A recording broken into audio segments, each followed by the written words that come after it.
So Mum and Dad are heading off. They're going on holidays for a couple of days. So Dad's just fitting the camper on the back of the Hilux there, and I'm gonna go start the feeding. So we're in the middle of a very, very big drought. We've had a drought now for a few weeks. So, where's my fork? So absolutely everything has to be fed regardless of whether it's in or whether it's out in the fields. So Dad has the TL90 over on the second farm, so I'm going to be driving that over there, and then the articulated Manitou here, and yeah, they're going to be my machines for a while now. I'm not used to giving out bales or anything like that, so Dad has shown me how to pick up a bale, but I won't be trying it until they're gone.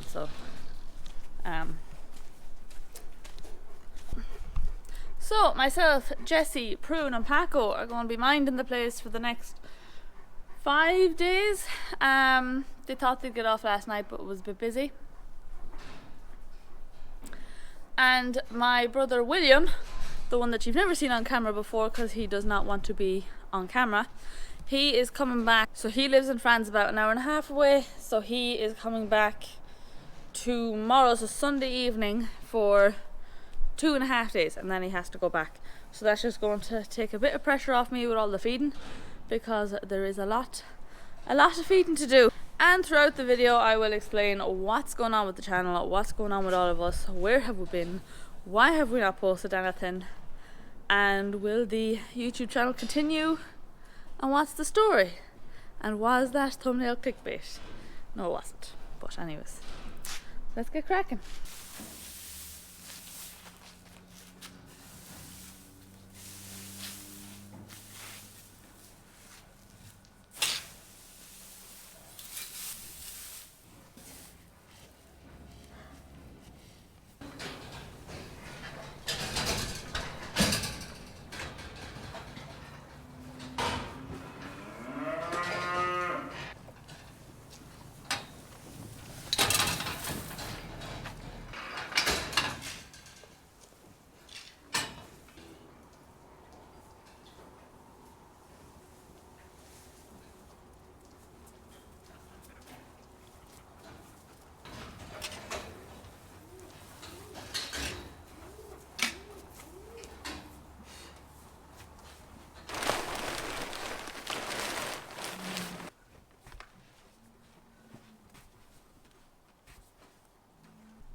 So that is everybody fed in the sheds on the home farm, and the surrounding fields, so the pad where the bulls are, and then the back fields. Actually Mum did them this morning.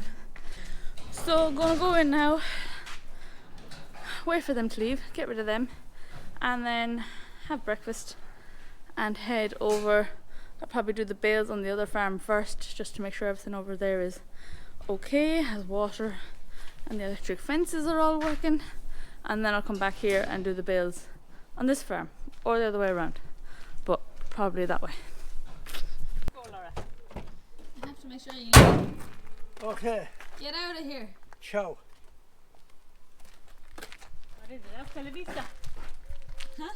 Hasta la vista. I'll be back. Hasta la vista, baby.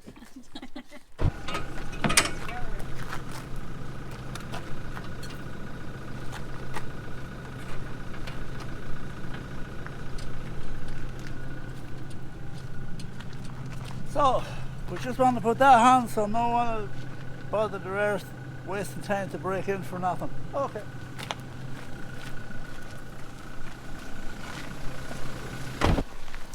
Living the dream.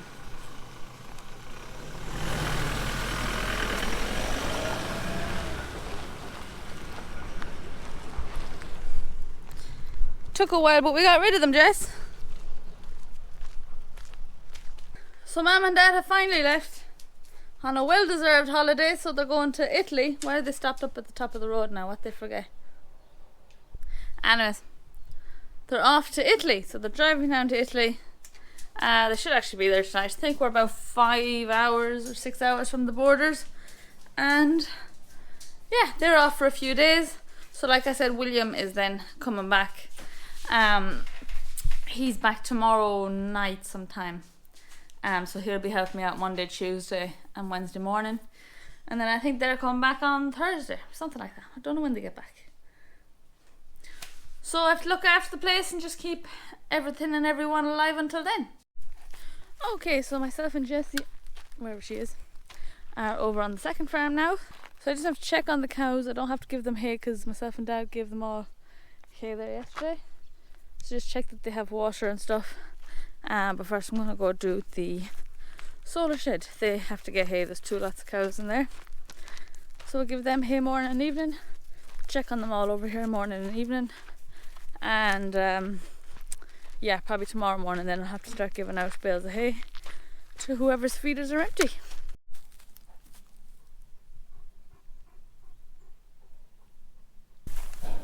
This is the solar shed.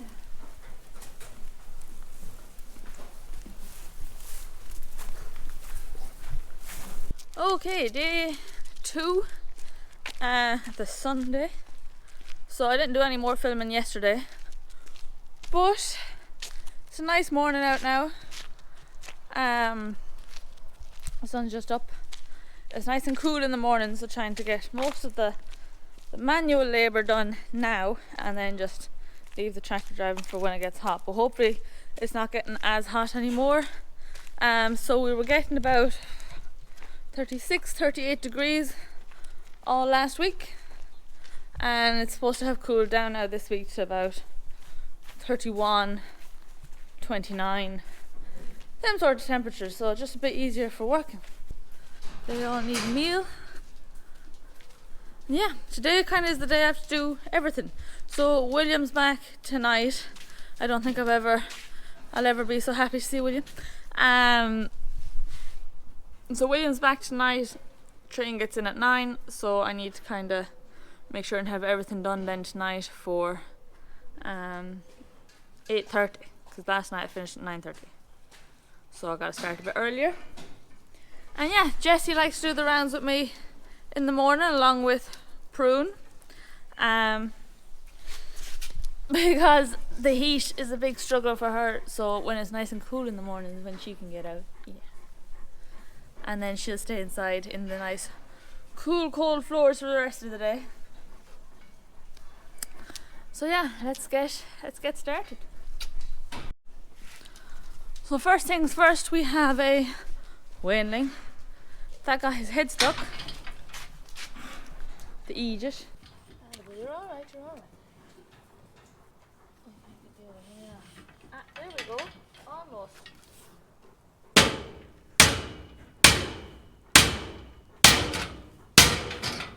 Come on. You can definitely get the other ear out now. Jessie!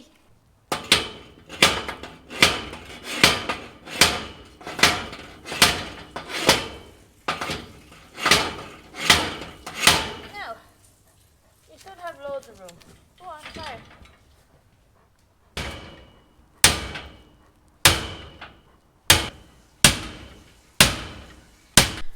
Now back to work.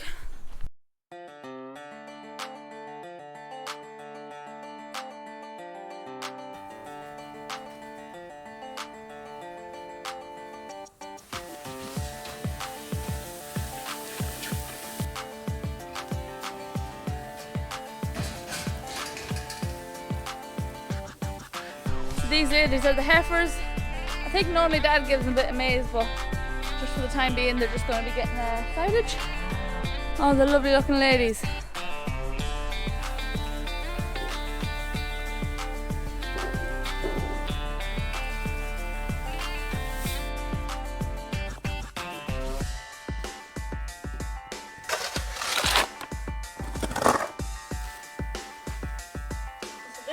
We've ordered in. Like I said, it's a powder. It's a powder mixture of oats and maize grain. And yeah, this is the second and third batch of it that we got, and we really liked it. Where's that pruny? Oh, yes.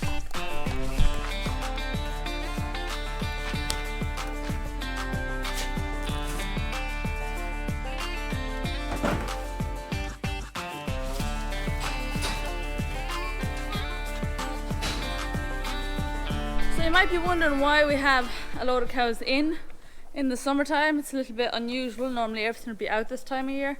The weanlings we do usually keep in just because once they come off the creep out in the fields, there is a lot better to fatten them and easier, and the maize doesn't go off as quick as it does outside. Now any of the cows that are in on this farm and on the other farm, they're the ones that are closer due to calving. Now they're not due for about another month, maybe 3 weeks a month. I think things aren't due until like the 11th of September or something like that. But just to keep a close eye on them. Also, they're most heavy along. Everything needs to be fed anyway, so there's no real advantage to them being out in the field. But it's actually cooler in the sheds for them, so that's cooler in the sheds, and we can keep an eye on them. Okay, so I'm here with Paco and Prune. Where are you, Paco? They're about to go ballistic because I'm going in to the quad, and they love the quad. The excitement.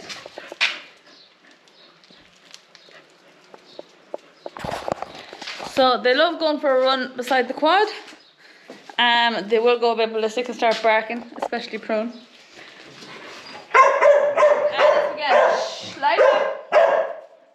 And so it begins. Lie down. The second you sit on it, she starts barking. She just loves it so much.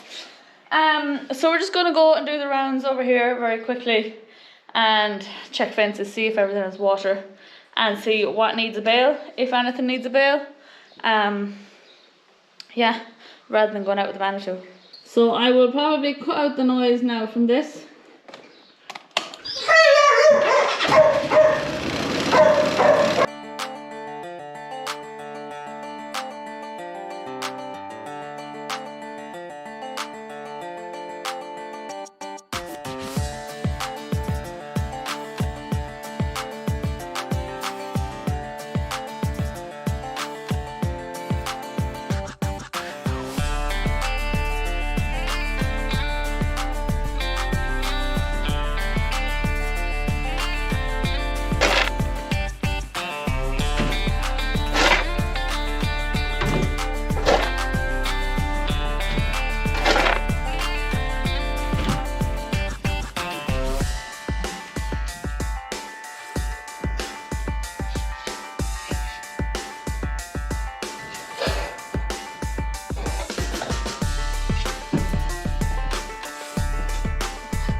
try to film picking a bale and they all fall.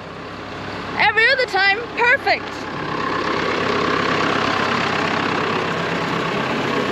I blame you.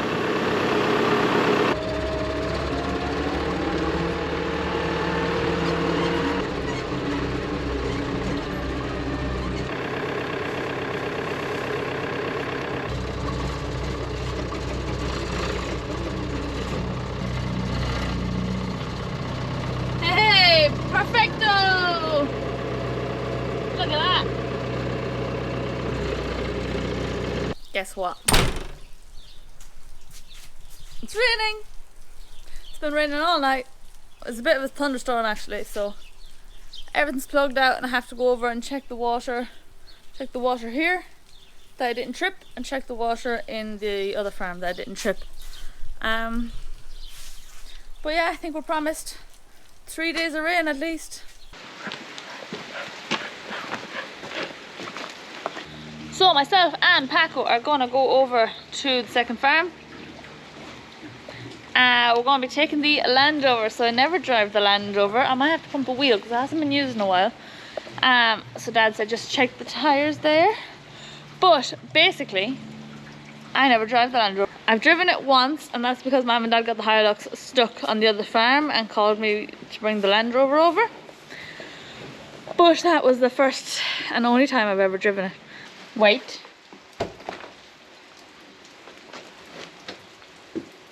Okay.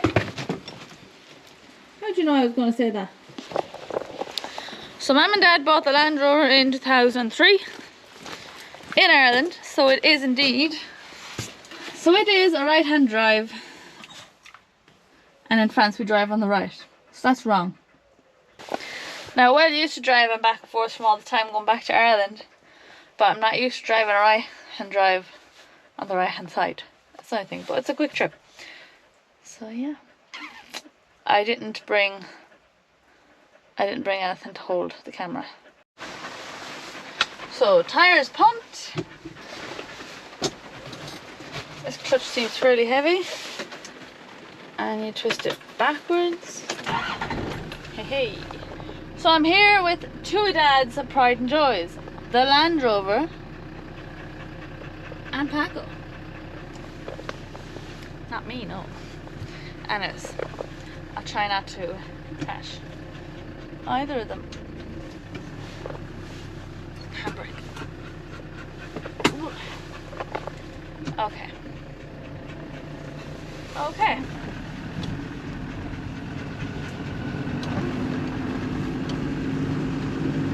So what happened to the channel? Why did we stop? We didn't plan to stop. It was never in the plan to just say like, right, we're going to end YouTube. It just sort of fizzled out. Like you could see, I know a lot of people could see already, we were posting less and less and it wasn't regular.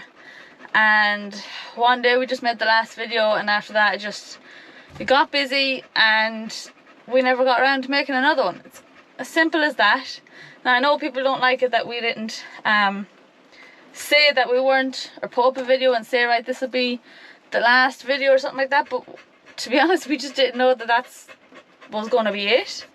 And then when Mum and Dad left, I said, right, well, I will do another video. So what have we been at? We've been at a lot. We've obviously at all the harvest, hay, silage, everything like that. Mum and Dad did leave there a couple of weeks ago. They went to the show in Wales, the Royal Welsh, but they left for like 3 days. They actually drove up, say 4 days. They drove up, got the boat over, went to the show one day, and then drove back down. So I was originally planning on doing a video when they were gone that time, but we had a lot of problems with the water that time round, and electric fences were down, so I didn't have time to make a video. People don't realise that it does take a lot of time, not only to sit down and edit, which is the big chunk of it, but when you're going around doing things, the last thing you want to do is, right, think about the camera, think about the angles, think about, does that all lead up? Are people going to understand where I'm at now? You can't just kind of like jump from one spot to another. All these sorts of things that you have to think about. So I didn't do a video then. So what's happening with me is I have started my own business, so Ag Socials, doing social media marketing specifically for agri-based companies. So I started that. I've been working on it for a while, getting it set up and doing a course on specifically for marketing and stuff, and just getting everything ready. So it's been ongoing for a while, and I've been at it now since I think April. I started with my first client, Hand Engineering.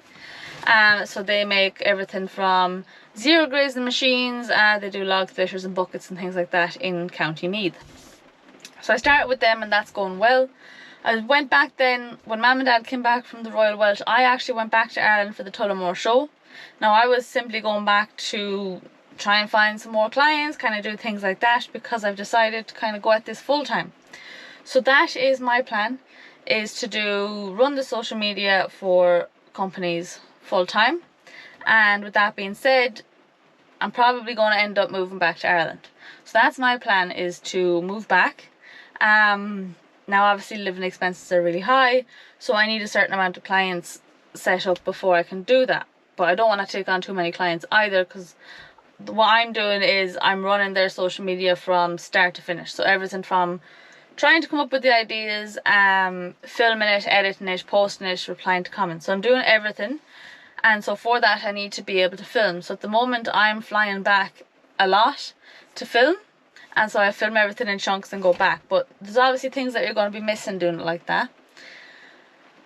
So that's my plan. Now, whether or not the YouTube channel continues, that is completely up to Dad. Up until now, I thought he didn't want to keep it going, but now there's talks that maybe he might. The thing with YouTube is, it was great in the beginning because it was new. There wasn't a lot of people at it. You know, we were kind of doing something a little bit different with the whole France thing. And it was during COVID, so I didn't have a job. I wasn't anywhere else. I was here, and I didn't want to go get a job and be bringing it back home to Mum and Dad, and I couldn't really get a job at that time. So it was just kind of, it only really started on a dare. Someone dared me to start a YouTube channel because we were watching YouTubers at the time, and from there is where it took off.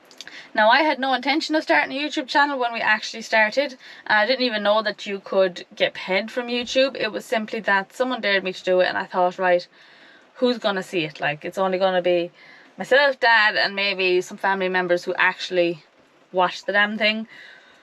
So I did it. Now, I had a GoPro 7, but I had rarely ever filmed anything with it. I had never edited a video before. Didn't even know how to set up a channel. So I just kind of got curious into setting it all up, put up a video, and then all of a sudden I think we got 150 views. Now at the time that's a lot, because I don't know 150 people. So I'm here thinking, like, who's watching it? And then because Mum and Dad used to write for the Farmer's Journal, people sort of got in on it and realised, oh, that's them. Or we were on Ear to the Ground once, many moons ago. So I guess some people recognised us and just took an interest to the whole farming in France. And then, yeah, we did another video, and that one got more views, and all of a sudden I looked into it, and it's saying, oh, you can get monetized past like 1,000 subscribers and 4,000 watch hours. So then you're kind of on a mission to get that. Now, at the time, because there was so little YouTubers out there, we had gotten a few shout outs from other YouTubers back when shout outs worked. But nowadays there's so many farming YouTubers. It's become such a big thing that, like, people still ask us for like shout outs and things to their channel, but it doesn't work, because people are kind of fed up of finding new channels. There's loads of them every day. There's a new one that pops up on the screen for us. Now, we would watch a good amount of YouTube, all right. So that's roughly how it started. And yeah, so at the time it was good, and when we hit the 1,000 subscribers and you get a little bit of money into your account every month, it's great. But it's not even a part-time job salary. You're getting 100 maybe a month, sometimes 200. I think the most I ever made in a month was maybe 400 euros, and that was back when we were doing 3 videos a week. And it's a lot of work. Like, each video is a lot of work. You have to film it and then download all the content and edit it and upload it onto the editor, get that rendered. There's actually a lot of work goes into one simple little video.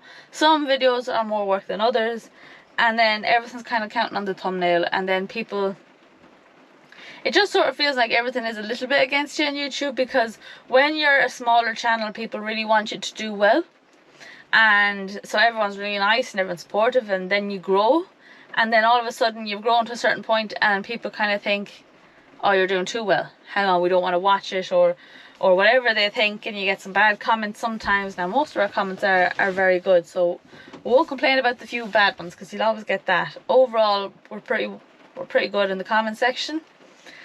But yeah, so the channel has been going now. We started the channel 5 years ago, so August 5 years ago. I think it was August 11th or August, something like that. And so it just kind of got to a point where, yes, people were watching us for the farming in France, but every year is the same thing. And I know some people do well off YouTube, so for them it would pay to like get new things on the farm and have a new venture or whatever the hell. But we actually stopped doing the goats. We actually cut down one. We were doing goats and cattle, and now we've stopped the goats and we've calmed down on the whole cereal side of things. So we've actually got less and less to show other than what's happening in France and Dad's inventions and things like that. So in terms of trying to come up with content, and you know, 2 videos a week is a lot of content to have to come up with, and then come up with a thumbnail that people watch it. Because the thing with the videos is people will only watch it based on whatever you put on the thumbnail, and any YouTuber will get to know that. But you can have a really good video and just cannot find anything interesting to say about what to put on it. Like, it could be a great video, it could be funny or whatever, and it could be about fencing, and if I put in the video it's fencing, no one's going to really watch it, or something like that, you know, just a basic task around, no one's going to watch it because it's not eye-catching. But if you put something that's a little bit clickbait, now we try to not do too clickbaity, like it's always something relative to the video, whereas sometimes they're not at all. You get the views, but then people don't like it, so it's like, you're damned if you do, you're damned if you don't, basically, with YouTube. Some people do great out of it. We did all right out of it. I'm not going to say we made a fortune. I know people think, oh, 20,000 followers, you must be making loads. We're not, because it depends on the views, it depends on your areas, it depends on so many things. You don't have a choice as to what you're selling your video for. Now, of course, you get things from the channel. It's not all bad. Not saying we didn't get anything out of it. You get things from the channel for advertising. That's another thing of balance. If you do too much advertising, lads don't like it. They don't want to watch the videos. But that's kind of the only place where you're really getting something. So we had to deal with Dad, which is he gets all the stuff for the farm, and I'd then get the money from the ads from YouTube for doing the work of editing. So that's kind of the deal we had going. So anything Dad wanted, if people emailed us and said, right, I have this, if you do a video about it, I'll give you that. If Dad wants it, we do it. It's as simple as that. If he wants it, then we'll do a video on it, we'll do a review. Some things are a little bit more complicated than others, because depending on what it is, sometimes people just say, can you do a video on that? People don't realise, they think, oh, you're getting something for nothing. Theoretically, yes, because we're not giving money back in exchange, but we are doing advertising. And you think, oh, but a video is easy. Yeah, making that one video might be easy enough sometimes, but you have to build the follower growth to get there. So it's all the work that you do before that to get to the part of you're getting whatever it's worth versus a video. And then it's only worth that when it's brand new. So it's not like it's worth it to sell it on after or anything like that, because if not, I could have 1 million robot lawnmowers, 1 million e-bikes, like 1 million security cameras around the place. We did the security cameras with Reolink. We were really happy with them. We stuck with them. I'm not going to go to 1 million other companies that have messaged us about the same thing. So yeah, so when it comes to advertising, there is the work behind it. And then the thing that you don't see is all the dealing with people. So when people reach out and say, do you want this for this? Can't you say, yeah? There has to be like agreements. Sometimes they want you to point out, they'll always want you to say something about the product. And then I'll be very specific about what I will and won't say. Because if someone says, oh, you have to say like, this is the best such and such in the world, I'll be like, I can't say that. But I'll always say, we just have to give a real review. That's my condition, is be ready for the good, the bad and the ugly, because if we like it, we'll say it, and we'll say everything we like about it. If we don't like it, we don't like it, and we'll say that as well, and we'll just give the real content. But usually I do a lot of sussing out about products, about brands, just so you know who you're working with, whose brand you're representing, and all these sort of things. You have to kind of look into these things. So there is actually a bit of work that goes into advertising products. So Dad will more than likely continue with YouTube, and I will stay doing the editing from him, even if I move to Ireland. It's not for the money, it never was. For me, it was handy in the beginning, getting the few bob a month, because I didn't have a job, and that kept me going. But now, you wouldn't live off it. I wouldn't live off it. To make the YouTube channel bigger is a lot of work, and it's not viable. I like the marketing side that I've started. I'm really enjoying working now with hand. I'm in discussion with a couple of other potential clients. It's a very niche market as well, what I'm offering specifically. So apologies for not putting out a video or saying that we'd stopped or anything like that. I tried to also keep it going a bit on our Instagram and TikTok, and as usual, when I stop posting, I lose more followers than I gain. So actually I think I've lost about 600 or 700 followers off of TikTok, or not TikTok, Instagram. Now I don't make any money on Instagram. There's 9,000 followers there, but like, I don't make a penny off it. That's just the way Instagram is all advertising and paid advertising, and we don't do that. We either get something that we really like and we'll show that, or we just get the money off the ad revenue. And then there's TikTok, and I have never really got into the TikTok trend. Now I'm doing it for the clients, and TikTok is working really well. But what we do just works better for the long form content than it does for short form. So no, I am not taking over the farm. I know a lot of people expected me to, and I know a lot of people do be disappointed when I say that. I do usually lose. I've said it a couple of times over the years, and every time I say it, I do lose a lot of subscribers, like a lot of subscribers. So I kind of just stopped saying it after a while. If it's not for me, it's not for me.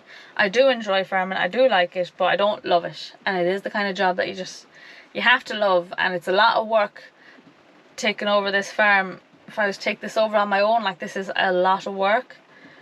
Paco is absolutely bored to death here listening to me. He's like, can we just leave? So that's what happened to YouTube. That's what's going to happen. All depends on, you know, let us know in the comments if you want that to stay going with it. But that'll be his decision at the end of the day. And hopefully I can make Ag Socials work, and I can get at it full time, because it's something I've been planning on doing for a long time and sort of working my way into getting into it. Now I know that there's a lot of other people that are also starting up with this, but I think I'm quite good at it, so hopefully that will just show through, and it'll go full steam ahead from there.